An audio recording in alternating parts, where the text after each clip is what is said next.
Bom, meus queridos, nós vamos dar continuidade. Agora nós vamos para a segunda palestra. Na primeira eu falei sobre a perspectiva bíblica dos relacionamentos. Nós precisamos mudar a nossa perspectiva. A perspectiva de qualquer coisa depende do ponto de referência. O ponto de referência dos relacionamentos é Deus e sua glória. Então, quando a gente tira esse ponto de referência do próprio umbigo e coloca em Deus, a gente percebe que os relacionamentos tendem a entrar no eixo.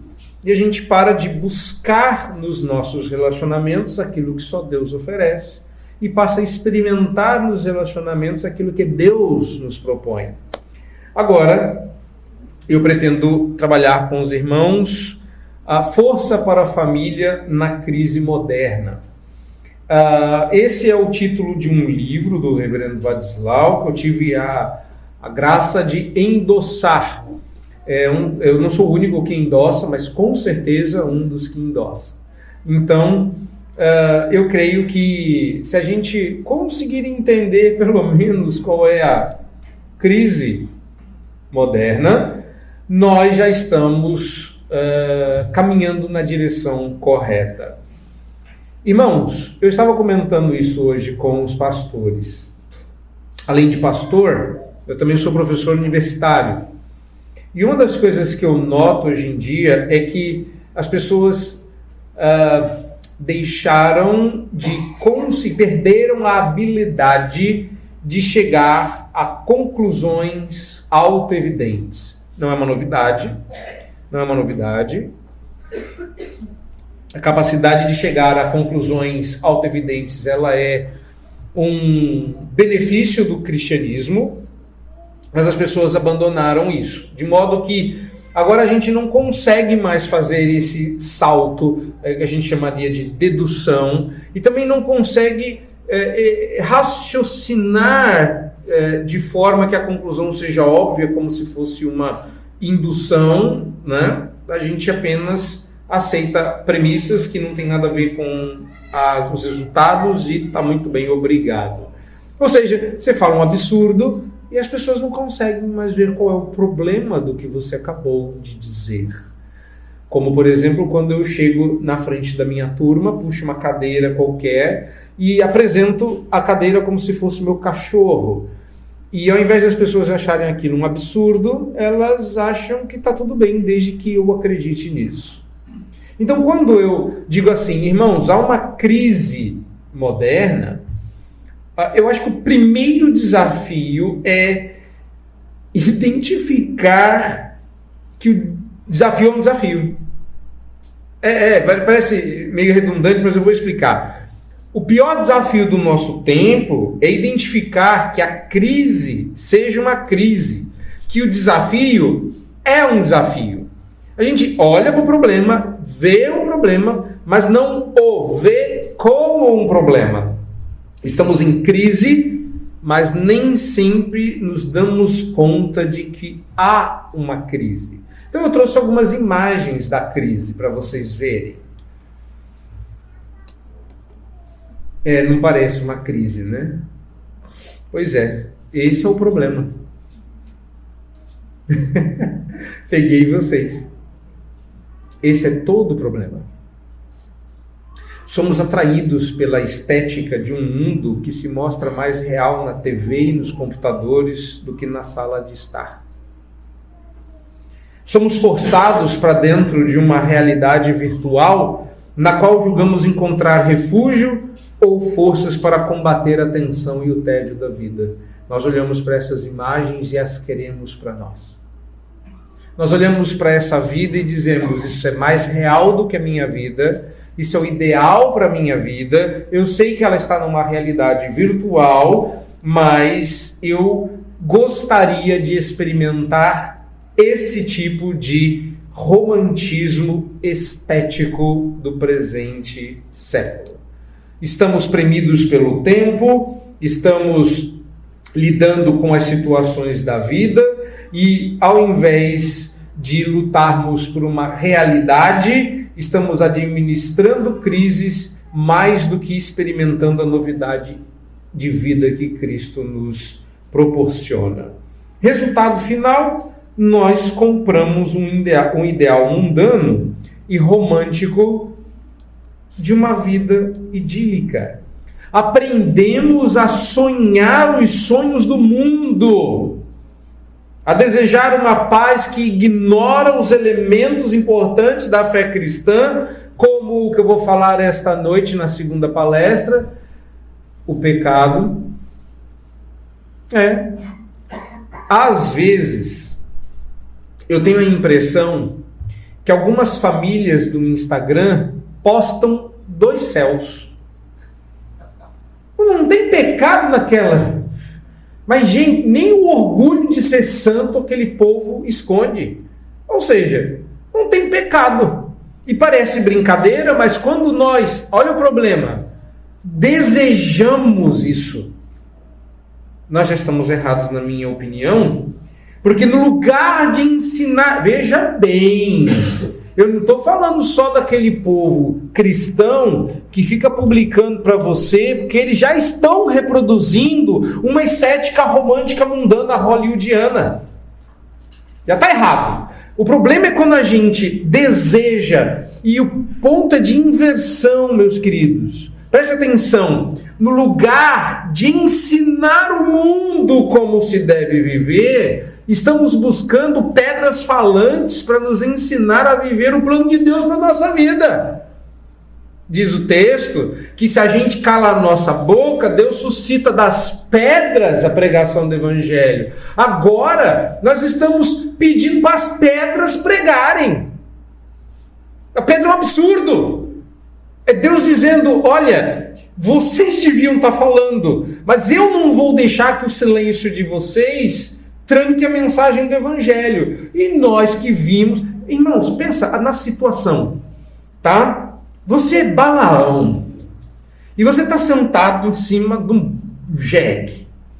E aí, de repente, esse jegue vira e fala com você. Você está pensando o quê, rapaz? Aí você fala, é isso. Você tem toda a razão. E no lugar de você mudar de vida e ensinar o jegue, tu faz um circo, pega o jegue, põe na frente, põe o púlpito na frente do jegue e fala assim, pregue jegue. O jegue é de Deus, gente. O jegue vai trazer uma mensagem para vocês. Aí a gente vem falando assim, olha, se Deus usou até a mula de Balaão, pode usar o pastor. A gente está invertendo. Irmãos, a inversão chega a tal ponto que eu tô para ver gente carregando cavalo no colo ao invés de montado em um. Porque cachorro dentro de carrinho de bebê eu já vi. Entendeu? Eu já vi essa inversão. Eu vejo o meu bairro é um bairro muito complicado. Eu estava explicando lá no hotel, perguntou assim, como é que chama o nome do seu bairro? Eu falei, Higienópolis. O problema é que de higiene não tem nada. E uma das coisas interessantes que o meu bairro tem é o pessoal passeando com cachorro. O meu bairro é cheio de recado de cachorro, assim. Os cachorros deixam ali... Eu não sei qual cachorro que manda. Eu só sei de uma coisa. Cachorros mandam. E eu acho muito interessante porque, não que eu não goste de cachorro, eu não vou fazer a piada que eu fiz no carro com os meus irmãos, mas depois eles contam para vocês como é que eu completaria essa fase. Não é que eu não gosto de cachorro, eu até gosto, você explica. Mas o ponto é, quando um cachorro faz o que quer, a hora que quer, e você vê um ser humano de joelhos, catando as coisas do cachorro como se o cachorro fosse um senhor, e o ser humano fosse um servo, quando cachorros têm mais direitos, irmãos, isso aqui não é brincadeira, eis que, passeando pelo meu bairro, eu e minha esposa, num momento raro, infelizmente por conta da minha rotina, eu, minha esposa e nosso bebezinho, acho que quando ela viu o carrinho de bebê, imaginou que tivesse um cachorro lá dentro, juro, não estou brincando, porque estávamos eu e minha esposa passeando por ali, caminhando, a nossa bebê no carrinho, e veio uma senhora e ofereceu um folheto dizendo, se vocês quiserem conhecer um novo empreendimento que vai ser lançado, um apartamento, eu não pego porque eu não tenho dinheiro, minha esposa adora pegar para sonhar com coisas que ela nunca vai ter, e aí ela estendeu a mão para pegar. E ela falou assim, se vocês quiserem levar para tomar sorvete, pode ir. Aí a minha esposa falou assim, não. Aí abriu o carrinho e falou, ela é muito jovem para tomar um sorvete, é só um bebê. Ela, desculpa, é que, não tô brincando, vai ter sorvete pro pet. Eu pensei que era um pet. Se você quiser levar, tá rindo, né, minha senhora? Se você quiser levar o seu pet para tomar sorvete, vocês poderiam levar. Aí ela foi embora e eu virei para minha esposa e falei assim, e se fosse uma criança, não podia? Eu não sei se sorvete de pet é diferente de sorvete de criança. O ponto é, pets são bem-vindos, crianças não. E quando a gente, crente, começa a dizer dentro da igreja que é pai de pet, quando os meus jovens perguntam assim, eu quero saber se o meu gato vai para o céu, eu tenho preocupações, digamos, ulcerígenas com o cristianismo moderno. Entendeu agora? Quando a gente quer que o youtuber que mencionou a palavra Deus, Jesus, ou coisas que nos remetem à Bíblia, mas os princípios cristãos não estão lá, quando a youtuber que se diz cristã usa método Montessori ao invés de método mosaico de educação, e a gente compra esse ideal, tem algo de muito errado. Olha, a primeira palestra eu queria conquistar vocês, agora eu quero que vocês me detestem. Eu tenho uma filosofia ministerial, irmã, a filosofia do Paul Washer. Essa pode ser minha última vez aqui, então vou usá-la. Qual que é o problema? Talvez tenha ficado um pouco desconfigurado, espero que dê para ver. O fim principal do casamento, eu disse na palestra anterior, é a glória de Deus. Porque sabemos que é o fim principal da existência, isso não é um segredo. A questão que me parece que falta ser respondida, e que se vocês prestaram atenção eu não respondi na primeira palestra, eu só levantei a pergunta, é como? Então a pergunta que eu quero procurar responder aqui hoje, nesta segunda palestra, agora, preste atenção, se a glória de Deus é o fim principal do casamento, como a glória de Deus se manifesta na família, no casamento? Como? Chegou a hora. Vocês acharam mesmo que eu ia dizer assim, tá errado em perguntar como ir embora sem dizer? Como ele disse que tinha uma segunda palestra, eu apostei que vocês ficariam. Se o fim principal do casamento é a glória de Deus, com que essa glória se parece? E como nós não temos sido claros na resposta, e as respostas são propostas que não têm raiz bíblica, parece que a gente tem que ser criativo nessas respostas, e eu creio que quanto mais criativo a gente for, mais errado a gente estará. Então, em termos de definição, eu diria que o fim... Está no slide azul? Eu vou... Aqui, Isso aqui é com que a glória de Deus se parece. Eu vou responder e não vou demorar, não. O fim principal do casamento é a glória de Deus. Sim. Tá. E como isso acontece? Resposta. O fim principal do casamento é mostrar... Compare com Gênesis 2. Mostrar para a criação o Criador através do casal. Na medida em que refletem um para o outro e os dois para a criação, o caráter e a personalidade gloriosa do Redentor. Acabou. Não é tão etéreo como parece. O fim do casamento é a glória de Deus. Você tem que buscar a glória de Deus. A glória de Deus é o objetivo final do fato de vocês estarem casados e terem uma família. Pera lá, não é tão etéreo assim. Olha para essa definição, tá? O fim principal do casamento é mostrar para a criação o Criador através do casal. Vocês dois juntos. Não é só o homem, não é só a mulher. São os dois juntos. A família mostra de uma forma que nós sozinhos não damos conta. Então, a razão pela qual Deus criou uma família e o fato de nós termos muitos solteiros, especialmente em grandes centros, é uma exceção, não é a regra. A regra, e olha, 90% da minha igreja é feita de solteiros. Lamentavelmente. E eles não conseguem se encontrar porque os meninos solteiros são muito jovens e as moças solteiras são mais velhas. Então, parece que as moças de 24 não se interessam pelos rapazes de 19. Vou deixar eles lá mais tempo no cativeiro. Quem sabe uma hora eles se encontram. Mas o meu ponto é, eu tenho muitos solteiros. Vocês acham que eu nunca falei isso para eles? Eles ficam chateados. Porque o casal demonstra de uma forma que o solteiro não dá conta de fazer, porque o casal pode se transformar numa família. Então eu tenho solteiros que não se casaram, eu tenho casais que não podem ter filhos, e eu tenho casais que têm filhos.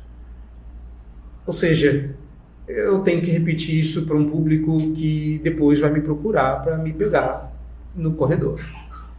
E eu digo, irmãos, o fim principal do casamento não é o fim principal do homem. O fim principal do casamento é mostrar para a criação o Criador através do casal, na medida que eles refletem um para o outro.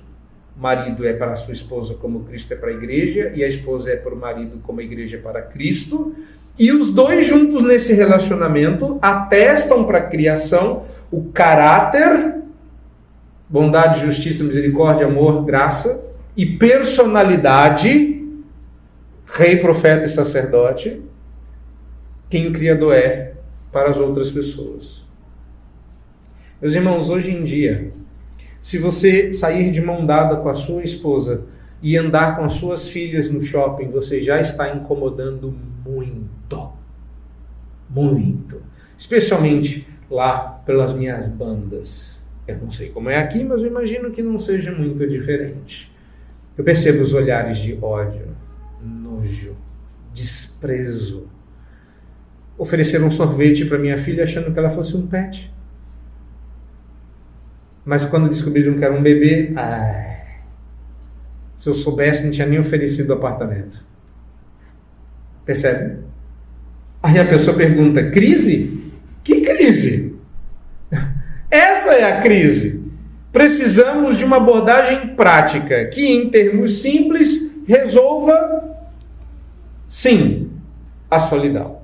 Primeira coisa, rapidinho. Quando Deus criou Eva, Deus resolveu um problema que Adão não tinha detectado. Você já deve ter ouvido essa mensagem. Eu tentei, irmãos. Se eu vou pisar no calo de alguém, orem por mim. Olha só. Eu estou pregando em Mateus. Descobri que o pastor também. Já suspendi, não vou pregar sobre Mateus. Eu não posso evitar tudo. Eu não sei se vocês já ouviram. Perdão, irmão. Mas lá em São Paulo e ao redor do Brasil, eu encontro muito dessa interpretação em Gênesis, que Deus fez os animais passarem por Adão. Ó, exegese. Vocês estão com a Bíblia aberta? Vamos abrir lá? Vocês darem uma olhada? Para não parecer que eu sou doido. Veja bem, quando você abre em Gênesis 2, 18 em diante, parece que essa é a interpretação, tá? Deus olhou e falou assim, não é bom que o homem esteja só. Mas se eu trouxer a mulher, ele não vai valorizar. Então, primeiro, eu preciso fazer ele perceber que ele está sozinho. Ele não notou. Olha só. O Adão não notou que está sozinho. Então, o que eu vou fazer? Eu vou fazer os animais passarem na frente dele.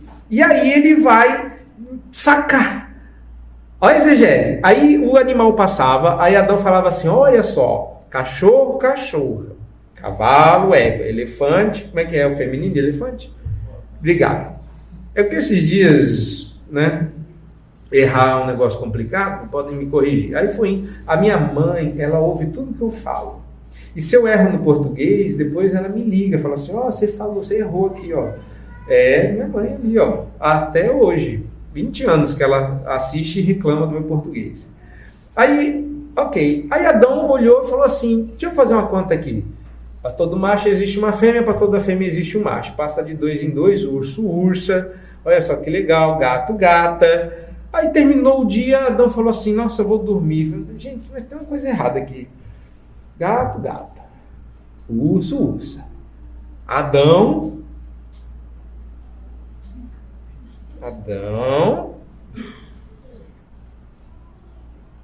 Tem uma coisa errada. Amanhã eu vou conversar com Deus sobre o assunto. Aí ele dormiu. E quando ele acordou, nossa, eu ia falar disso hoje. Quem é você? Eu falei, eu saí do seu umbigo. Eu sou Eva. Aí ele, então olha só, Adão, Adoa. Que ela não chamava Eva ainda, para lembrar. Né?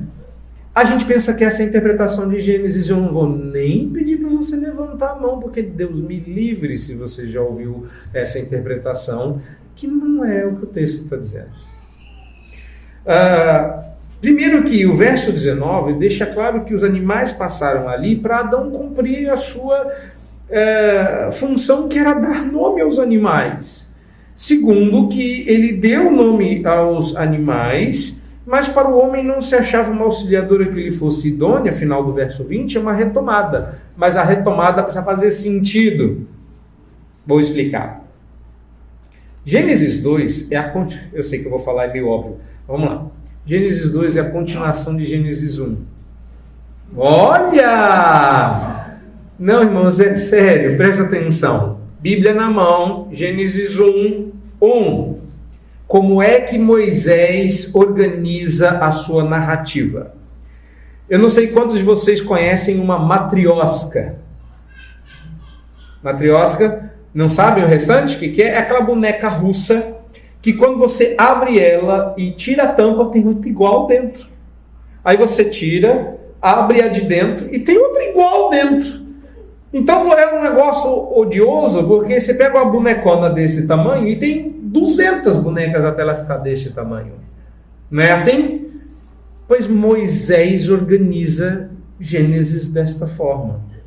Como ele faz isso? Ele pega e dá uma headline. Ele dá um título. E esse título contém todo o resto. Quer ver? No princípio criou Deus os céus e a terra. Não é isso que está escrito aí? Agora ele vai abrir o potinho chamado terra e vai contar o que aconteceu lá dentro. Observa. E a terra era sem forma e vazia. Pronto. Só que aí o que você tem? No verso 26, você tem outra headline. Disse também Deus, façamos o homem à nossa imagem e semelhança. No verso 27 diz, homem e mulher os criou. Então por que no Gênesis 2 tem a criação da mulher? Porque agora ele vai abrir o potinho do homem e mulher os criou. Vai explicar como homem e mulher nasceram. Depois, você tem assim, olha lá. Esta é a gênese dos céus e da terra, quando foram criados, quando o Senhor os criou. Pronto. E agora vai ficar claro como homem e mulher os criou. Então a gente fala assim, ele vai puxar e explicar Eva. Ele está explicando os dois. Homem e mulher os criou. Primeiro, versos 4 a 17, como criou o homem. E depois, do verso 18 em diante, como criou a mulher. Quando você pega o Gênesis 2:18, novamente você tem uma headline. Não é bom que o homem esteja só. Far-lhe-ei uma auxiliadora que lhe seja idônea. Igualzinho como em Gênesis 1 ele disse, façamos o homem à nossa imagem, e depois ele criou. Agora ele vai explicar o verso 18, do 19 em diante. Então, quando a gente lê o verso, você tem que acompanhar. Estou falando um monte de números, se você não está olhando para a Bíblia, você não está entendendo nada. Quando você olha o verso 19 e 20, ele está te dando contexto. Ele não está dizendo que isso tem referência ao verso 18. Se você quiser transformar isso numa música, a música seria assim: tava Adão no seu lugar, veio Deus se importunar. Entendeu? Adão foi dormir, acordou com Eva. Você conheceu a musiquinha, né? Essa ideia. Adão estava vivendo a vida dele, fazendo o trabalho dele, quando Deus resolveu criar Eva, e no final daquele dia ele acordou, dormiu, né? E acordou no dia seguinte casado. Ele está contando história, então não tem a ver com o fato de ele perceber que estava só. Tem a ver com o fato de que Adão estava cumprindo o papel dele, mas ao cumprir o papel dele, algo ficou para trás, então fez o Senhor cair pesado sono sobre o homem, etc, etc, etc. Sim, o primeiro problema era a solidão, porque a solidão não era um drama humano, a solidão era um drama cósmico. Tá? Então sim, o casamento resolve a solidão, e não é para você que se sente só ter alguém quem conversar, uma companhia, alguém que te ame. Olha, gente, é uma utilidade pública ser casado, não é? Agora, no intervalo, eu não vou nem comentar que alguém me ofereceu um café e trouxe um fiozinho de café. E eu olhei para o lado, rapaz, a esposa do pastor falou assim: você também quer café? Ele falou: quero. Ela trouxe uma talagada de café para esse homem. E eu falei assim: tá vendo? É para isso que a gente casa. Você entendeu? Não é? Delícia. Aí a gente pensa assim: é sobre isso. Não. Não é sobre isso. A gente pensa que é isso. É por isso que a gente casa, né? Para a mulher trazer coisa bênção, que é o casamento desse pastor. E a gente olha para o inveja, queria tanto me casar só para trazer café para mim. Não é? Não é essa solidão. A solidão humana, ela não concorria aos propósitos de Deus para revelar definição de casamento. Você lembra? Na medida que o casal revela um para o outro e ambos para a criação, o caráter e as qualidades, a personalidade de Deus. Ser sozinho não era útil ao Senhor. Estar sozinho não concorria para a glória de Deus. Então, sim, como a Confissão de Fé de Westminster diz que o casamento é uma solução para a solidão a que Gênesis se refere não é a dor do coração, mas o fato de que Deus disse que não é bom que o homem esteja só. A solidão não demonstra para a criação que Deus é trino, que existe uma multiplicidade de relacionamentos oriunda do casamento. Isso muda a nossa maneira de ver. Então, lembra o reverendo Vadislau que casamento não é mera conveniência para vencer a solidão, nem expediente para a perpetuação da raça. É muito mais do que isso. É espelho da relação com Deus. E se você acha que a minha exegese desse texto é disruptiva, você devia conhecer o livro que dá origem. Na verdade, essa palestra tem origem no livro. Quase eu falei invertido e tomo o livro do reverendo Vadislau para mim. Força para a família na crise moderna. O casamento tem a função principal. Olha, eu tornando isso ainda mais prático. Na verdade, eu estou citando ele, mas vocês vão entender, né? Tornando isso ainda mais prático. O casamento tem como função principal expressar no tempo e nos relacionamentos humanos a experiência de união mística entre Cristo e a igreja. Vou repetir, para você gravar.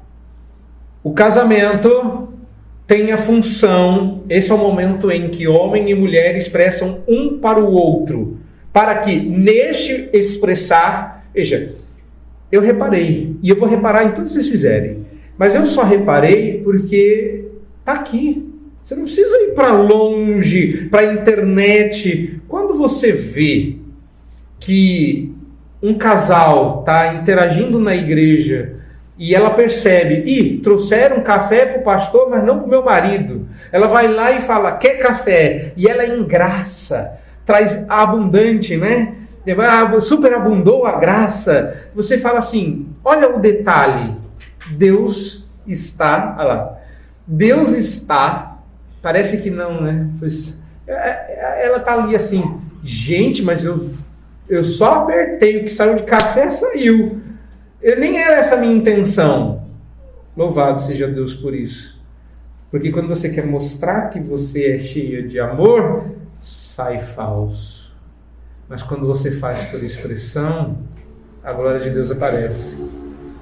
Foi só um gesto de carinho discreto, mas que mostrou muito. Quando você é mais jovem E quando você é criança, adolescente ou adulto desatento, não repara nisso, você perde o momento em que Deus se revela através de um casamento. Passou na sua frente. E você fala assim, puxa, eu não tenho em quem me espelhar. Tem, só que você não prestou atenção. Vou repetir. O casamento tem como função principal, qual é o fim principal do casamento? Obrigado. Vamos ver se todo mundo entra na nossa? Qual é o fim principal do casamento? Glória a Deus. Vocês sabiam disso mesmo? Vocês estão convictos disso? Joia. O fim principal desta glória vivida no casamento é expressar no tempo e nos relacionamentos humanos a experiência de união mística entre Cristo e a igreja. Pegou agora? Cristo e a igreja, casado, homem e mulher. Supõe-se, portanto, que alguma coisa do amor, do cuidado, do sacrifício abnegado de Jesus que ele demonstrou em relação à sua igreja, seja evidenciado por você, homem, ao se relacionar com a sua esposa. Então, se você não está amando sacrificialmente, cuidando providencialmente e demonstrando em palavras e gestos seu amor à sua esposa, não é com Cristo que você parece, talvez com uma pedra, mas não com Jesus. Porque tem muito marido de enfeite. E outra, eu nem diria que é de decoração, porque precisava ser bonito para isso. Chamei seu marido além de incrédulo de feio. Aí você se resolve lá. Você ri? Uma vez eu estava aconselhando uma senhora que foi reclamar na igreja que estava sendo acariciada de uma maneira mais agressiva pelo seu marido. E mostrava os roxos do... agressão. Maria da Penha. E aí ela foi reclamar lá. Aí eu vi, eu não sei se vocês já repararam, que eu reparo em tudo, né? Aí eu vi e chamei ela para conversar. Pois não, pastor, lá no gabinete. Notei que a senhora anda apanhando do seu marido. De vez em quando ele dá uns petelecos, bebe demais. A nossa igreja ficava numa esquina e o bar ficava na outra. E não era um quarteirão grande. E aí eu falei para ela, olha só, seu marido está bem aqui atrás bebendo, né? Vamos fazer o seguinte, a senhora vai chegar em casa hoje e dizer assim, eu fui reclamar na igreja que você me tinha amassado igual massa de pão, e o pastor disse que da próxima vez que você encostar em mim, ele vai te denunciar. Eu falei para a senhora dizer isso. Aí ela ficou horrorizada. Eu falei assim, olha só, seu marido está bebendo no bar aqui do lado, se a senhora não falar, eu falo.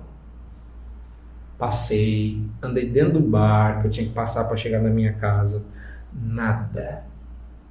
Marquei uma visita. Falei, olha, se a senhora tiver dificuldade, eu vou lá dizer para o seu marido. No dia, olha só, no dia que eu fui, tinha compromisso, ele não pôde me receber.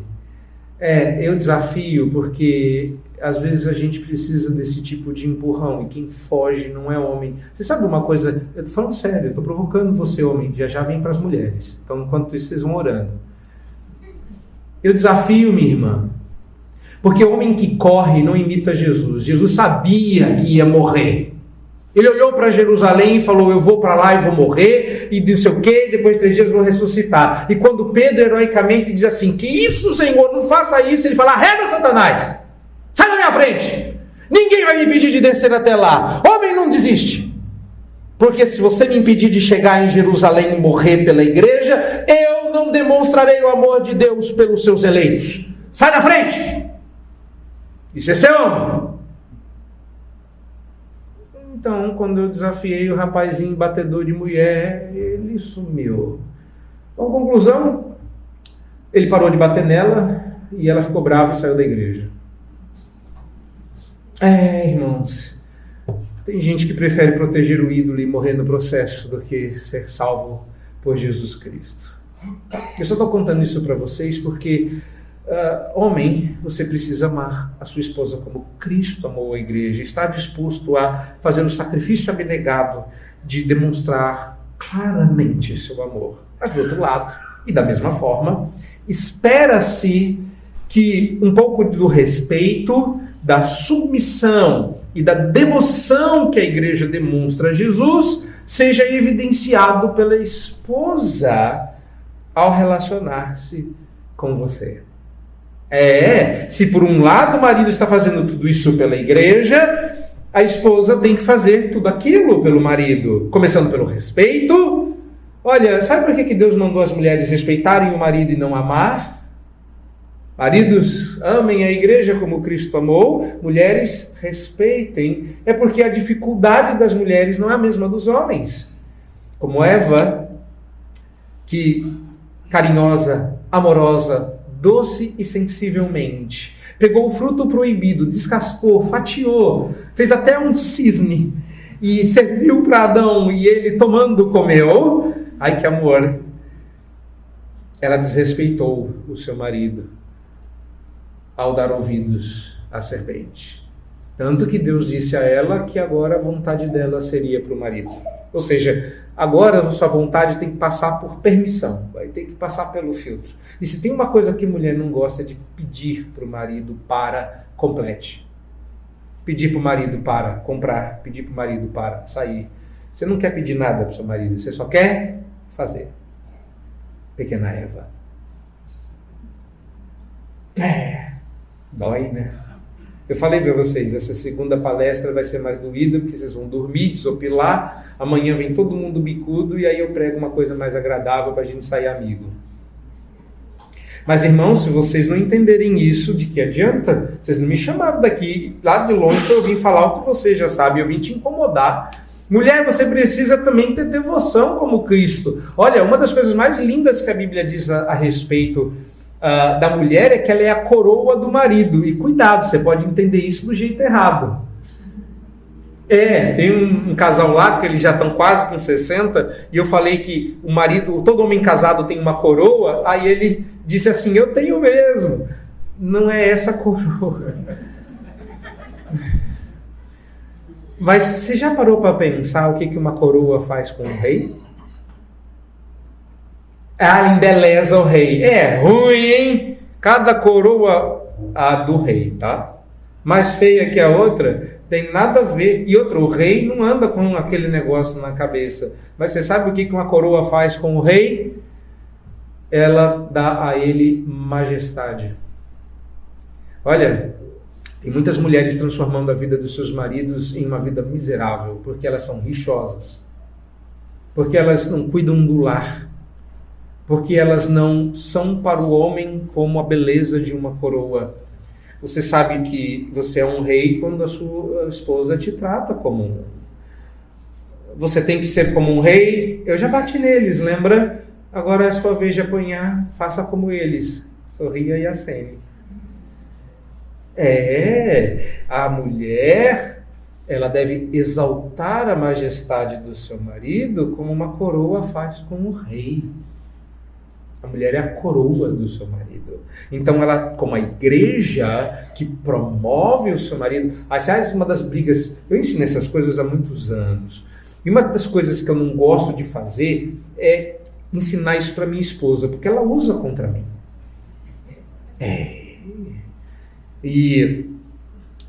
Não vou dizer quanto tempo atrás, a minha esposa usou essa parte contra mim. Ela disse assim, eu nunca falei mal de você, eu sempre te defendo e eu só falo bem de você. Eu falei, mas tá certo. Ela falou, o problema é que você não merece, porque você não é do jeito como eu falo.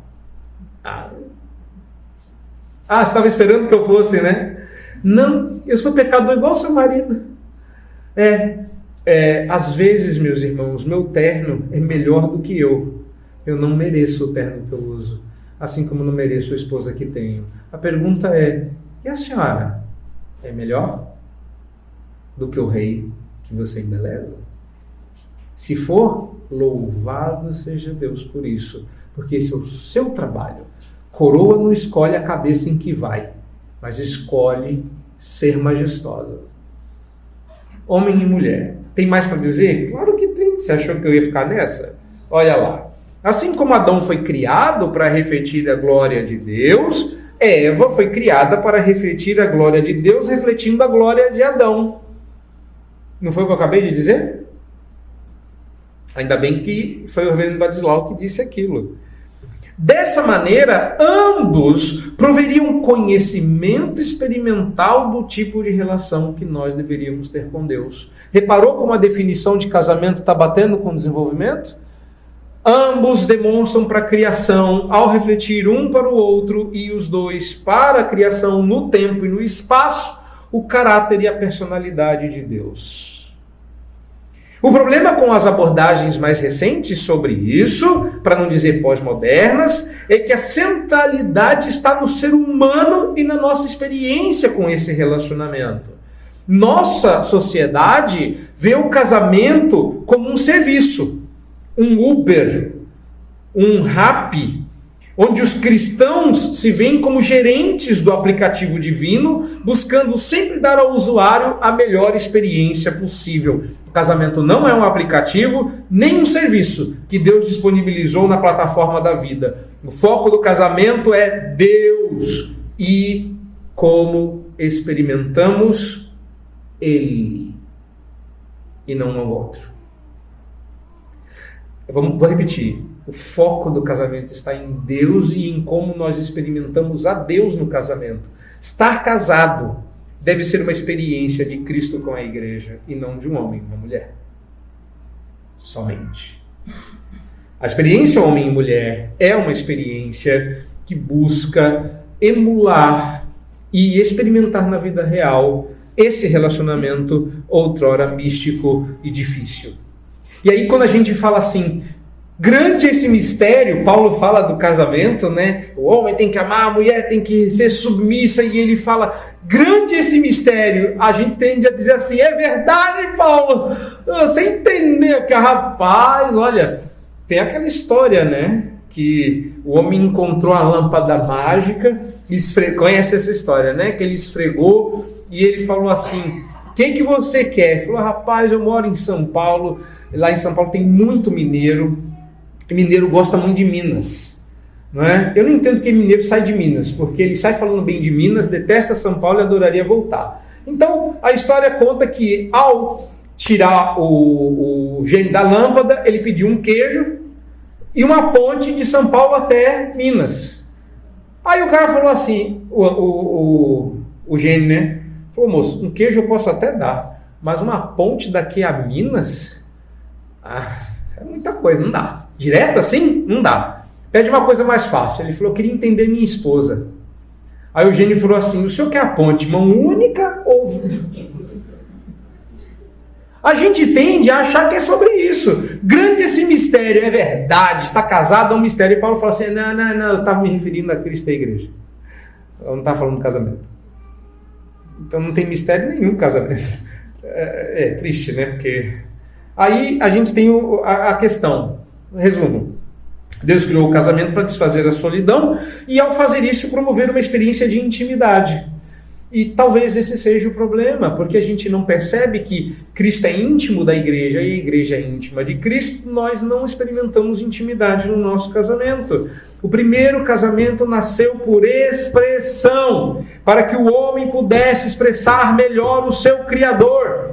O casamento nasceu por expressão, repito, para que o ser humano casado pudesse expressar o seu Criador. Era necessário que nós vivêssemos em relacionamento para, experimentando intimidade de amor, expressássemos o Criador fazendo isso.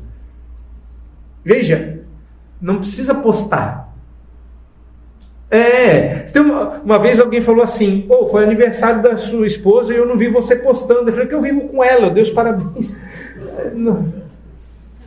Aí a pessoa, mas como é que a gente vai saber? Eu falei, não vai, é intimidade, querido. Eu acordei e falei assim, parabéns. Né? Hoje em dia, para fazer válido, você faz assim, né? Eu tô aqui com a minha esposa, diz aí, querida, parabéns.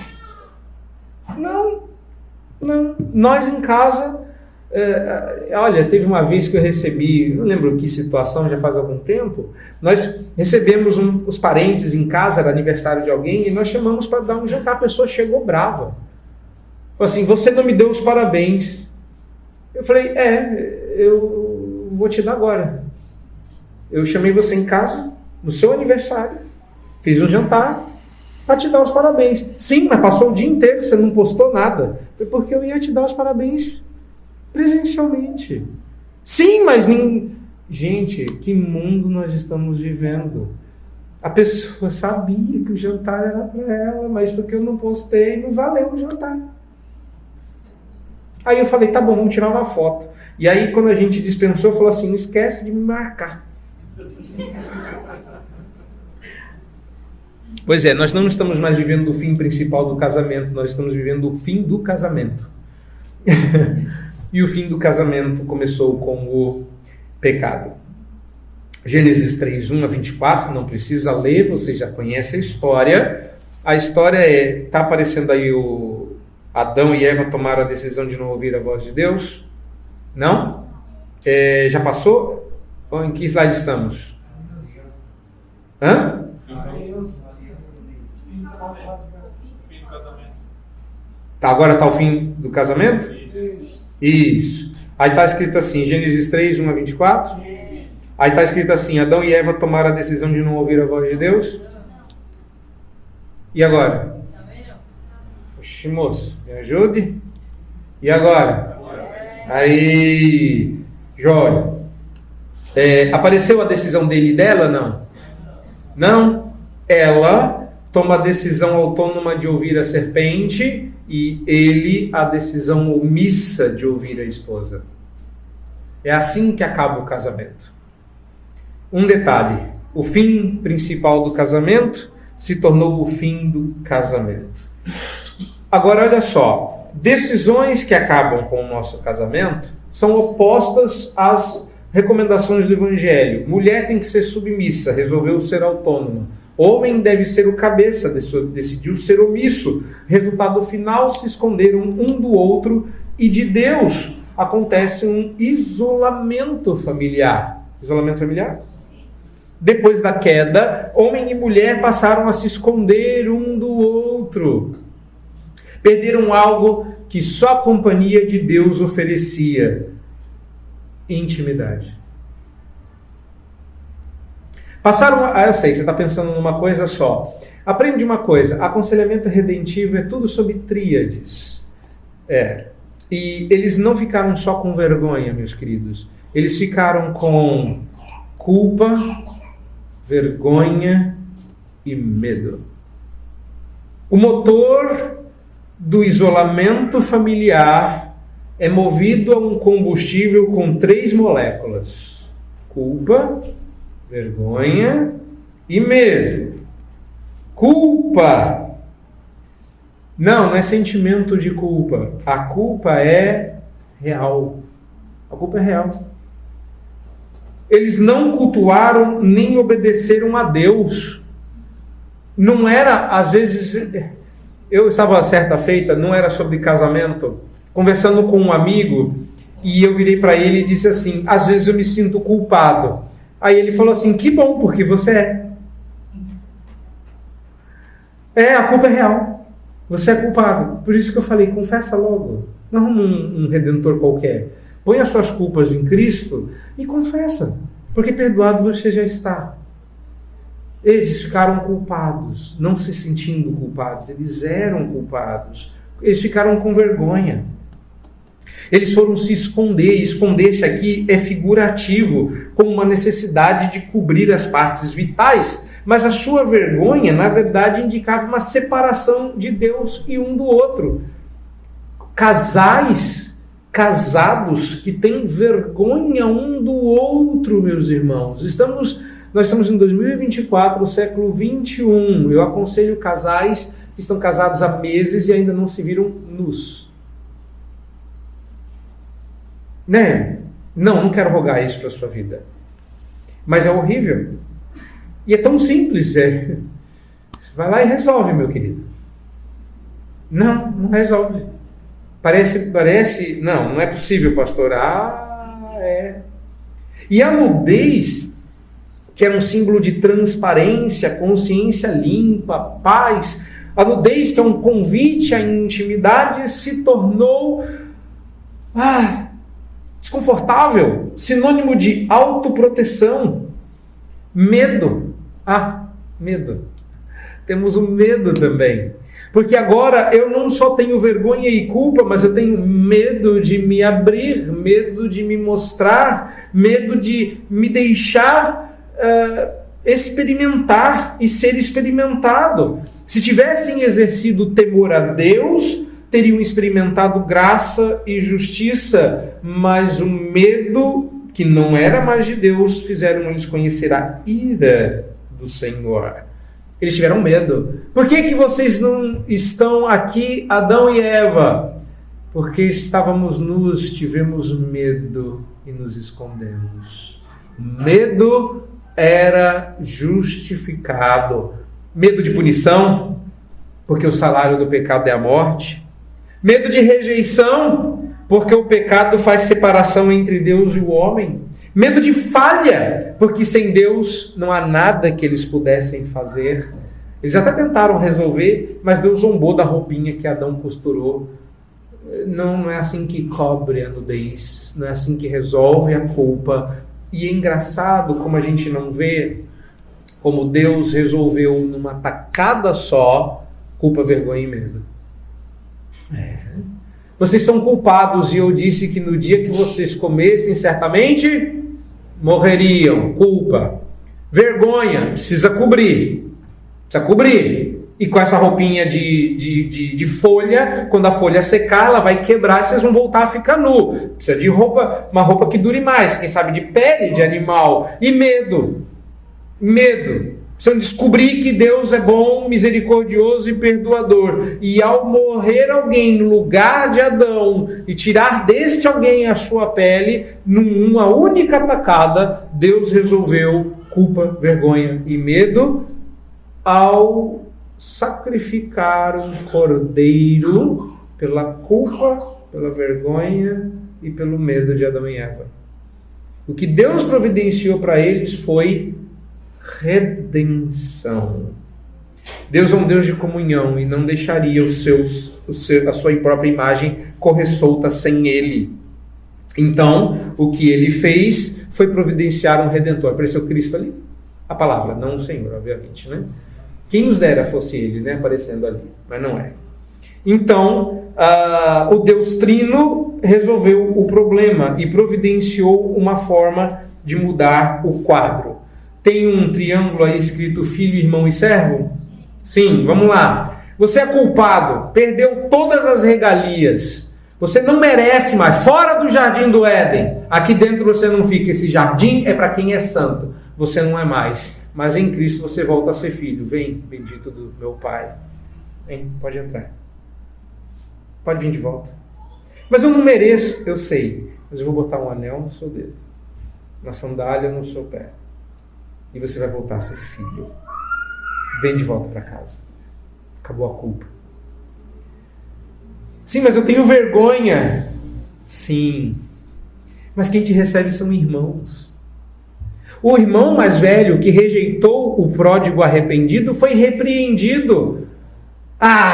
Eu estou aqui esse tempo todo, nunca o senhor fez nem um churrasquinho de gato, a festa que o senhor está fazendo para ele. E a repreensão veio. Você eu tenho sempre comigo. O seu irmão estava morto e reviveu. Receba-o como um irmão. Não gostou da história? Vamos para outra. Filemão, estou mandando uma carta para você.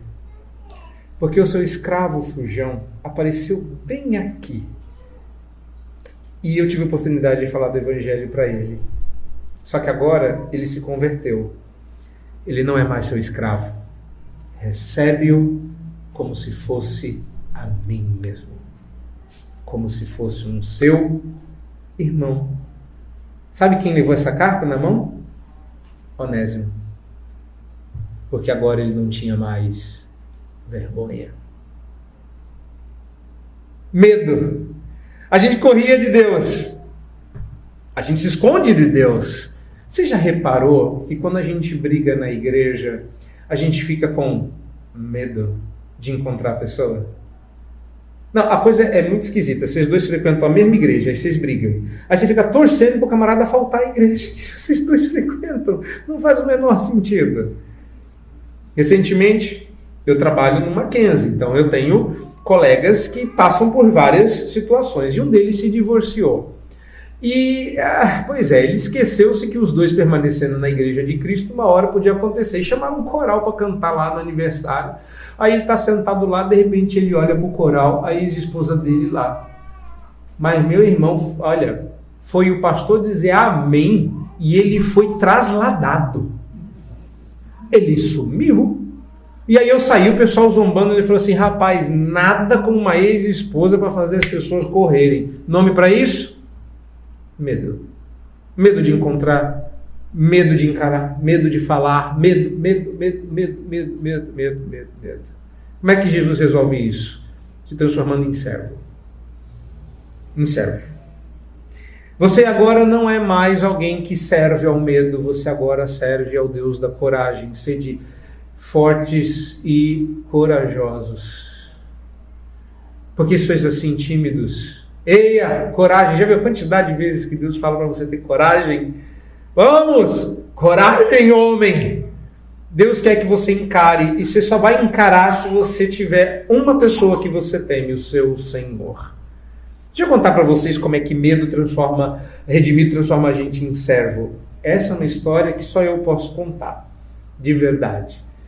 Fui pastor de uma família, eu vou encerrar aqui, até porque eu juro para vocês, acabou, eu juro que é a última história. E aí, eu fui pastor de uma família que ele morava num lugar muito humilde, e esse lugar, as paredes eram feitas de barro mesmo, então às vezes quebra e tal, e abria a parede, e pelas frestas podia entrar uma cobra, e eventualmente aconteceu. A senhora cardíaca foi ao quarto do seu filho recém-nascido, e quando ela chegou lá tinha uma cobra no chão. Ela não pensou duas vezes, sou uma mulher e sou cardíaca. O marido dela viajava muito e na ocasião estava de viagem. Ela abriu a janela, gritou para o vizinho ouviu que estava lá, desceu as escadas da casa dele, subiu as escadas da casa dela, entrou, pegou a cobra com a mão, abriu a janela, jogou a cobra fora, fechou a janela, desceu as escadas, passar bem. Assim. Quando o marido volta de viagem, ela conta a história. Querido vizinho pegou a cobra com a mão e jogou fora. E aí o vizinho, esse vizinho, eu não conheci, mas o casal cozinhava maravilhosamente bem. Foram minhas ovelhas, acredite, cozinhavam maravilhosamente bem. Ele falou assim, vamos fazer um jantar com o que a gente puder para agradecer. O cara tirou uma cobra do quarto do seu filho. O que você puder oferecer de gratidão, você vai. Jantar rolando, todo mundo louvando e enaltecendo a coragem. Ele não aguentou e falou assim, chega, não consigo, eu não sou assim, eu preciso confessar, eu morro de medo de cobras, eu tenho pavor, só tem uma coisa que eu temo na minha vida, é cobra. Ninguém entendeu nada. Desculpa, como assim? Eu encaro aranha, monstros, dragões, menos cobra. Cobra eu tenho horror. Desculpa, meu senhor, mas quando eu gritei e disse que tinha uma cobra, o senhor nem pestanejou, o senhor pegou a cobra com a mão, abriu a janela, jogou a cobra e foi embora. Como é que o senhor tem medo de cobra? Eu falei, então, fiquei com tanto medo que vocês descobrissem isso que resolvi pegar a cobra e jogar fora. Curioso, né? Sabe o que fez com que ele vencesse o medo? Foi lá servir. Não, ele não fez por motivo bíblico, né? Mas se você temer a Deus e porque tem medo dele servir o próximo, você vence o medo. A gente tem medo de evangelizar, mas se Deus mandar, você faz. A gente tem medo de compartilhar a nossa fé, entrar numa discussão, encarar os nossos pecados. Culpa, vergonha e medo são resolvidos em Cristo Jesus, que nos transforma em filhos, irmãos e servos dele. Eu acredito que assim você vai encontrar forças para a sua família, para que a glória de Deus se manifeste de maneira bem clara e palpável. Que seja assim para o louvor da glória do Senhor Deus. Amém.